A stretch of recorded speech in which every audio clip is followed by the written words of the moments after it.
Právě bylo odstartováno. Odstartovala 90. Velká pardubická superčest na 6 První překážku všech 21 koní přešlo bez chyby, také druhou. A koho máme v čele? Největšího favorita Vata, za ním je Monza, třetí Lancaster, odstartoval podstatně lépe než v loni. Tak tedy Vat na malý vodní příkop, za ní Monza, Lancaster, Oda, Lampas. Další koně, je tam první pád. Já se musím podívat, bohužel tam nevidím přes tribunu, nemohu vám říct, kdo tam spadnul, a koně najíždějí na Taxisův příkop, čtvrtou překážku, na čele je Vat, Monza, Oda, je tam také Lancaster, tak tedy Monza, je tam pád, je to Oda, je tam Noměr, padá na druhé straně Verne. Další koně, tak to je 1, 2, 3, 4, 5, tady padá Lipica, Oda, tady vidíme bulharského Noměra, jezdec Milev nasednul, mezitím už koně přešli irskou lavici, v čele tam vidíme Vata, tady najíždí na irskou lavici Noměr bulharský, za ním Lipica, Oda už byla také nasednuta, Lampas přechází, Verne je tam a Enara, vpravo úplně to Enara, a vidíme tam za irskou lavicí červenou čapku. Kdo to je? Artemis Slušovická, která ztratila jezdce Pěkného, ale ten jí nasedá. My se zatím díváme na zpomalený záznam Taxisova příkopu. Vidíme jeden kůň, tam vzadu druhý, třetí, čtvrtý, pátý, šestý.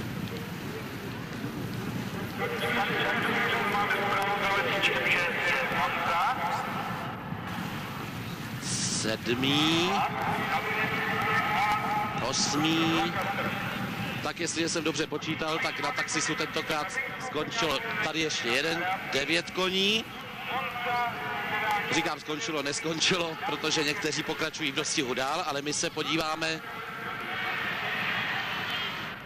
mezi tím, co se díváme na replay, tak na zahrádce odepřela skočit Monza. A kdo je v čele? Vat s Lancastrem. Lancaster už se propracoval na špici, tak jako v minulém ročníku. Lancaster, Vat, Simon na třetím místě. Za nimi Floret, Continental. Monza se opět dotáhla po chybě. Tak Lancaster, Vat, Simon. Monza jde dopředu s žokem Václavem Chaloupkou. Už je druhá se startovým číslem 5. Tak v čele dvojice Lancaster a Monza. Kolik je tam koní vepředu? 1, 2, 3, 4, 5, 6, 7. 7 koní, za nimi s odstupem asi 200-300 metrů. Další dva.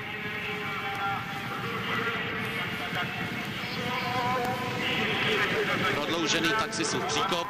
Monza vede před Vatem, Lancastrem, Simonem.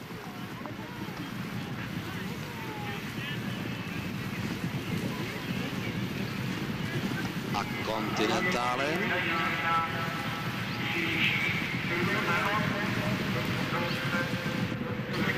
Tak vedoucí Monza absolvovala suchý příkop mezi přízami. To byl seskok. 13. překážka v pořadí. Za ní ten peloton vede Vat před Lancastrem a Simonem. Tady vidíte, že to je Václava Chaloupku, který jako jediný v celé historii Velké Pardubické zvítězil 4krát. Teď vede tu skupinku Vat před Lancastrem a Simonem. A koně budou zatáčet na Poplerův skok. To je 15. překážka už pořadí, stále vidíme v čele Monzu, která jako první překonala Poplerův skok. Za ní Watt s Lancastrem, Simonem a Continentálem.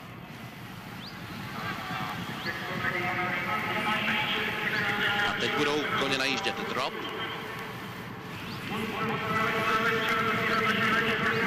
Zavedení Monzy. A za ní stále Watt, Lancaster a Simon. To je ta vedoucí čtyřčlenná skupinka, která se poněkud odpoutala od dalších 3 koní. Tam skákal Continental. A teď čeká 17. překážka Kamenná zeď. Vidíte, nájezd je hlubokou oranicí.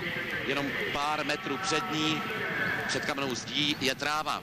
Tak Monza, Lancaster, Watt, Simon, za nimi s odstupem Floret, Limit a Continental. A za nimi asi tak 200 metrů právě teď absolvovali drop. Uralský Noměr, Oda, Lipica a další. Teď hadí příkop.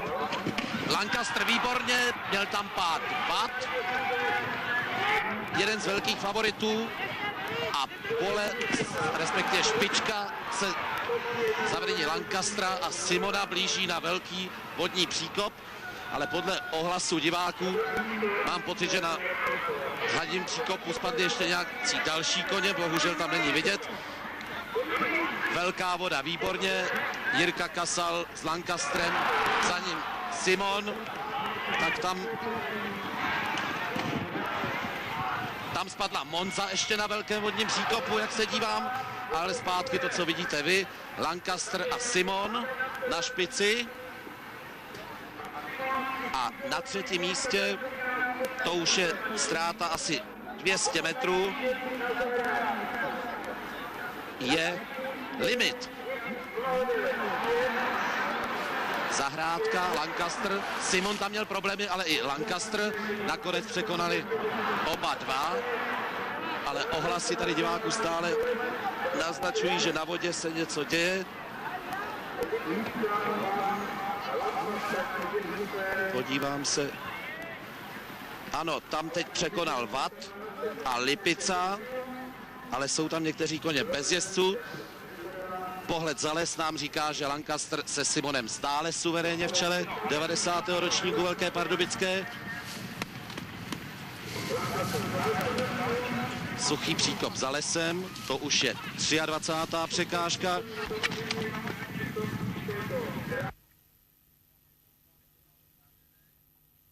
Odstupy jsou už značné. A tady sledujeme na proutěné překážce za lesíkem Lancastera se Simonem. A počkáme si možná na ten náskok, který tam v té rovince mají.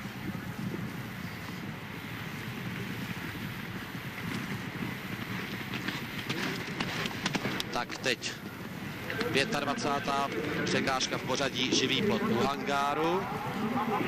A vedoucí dvojici čeká velký anglický skok.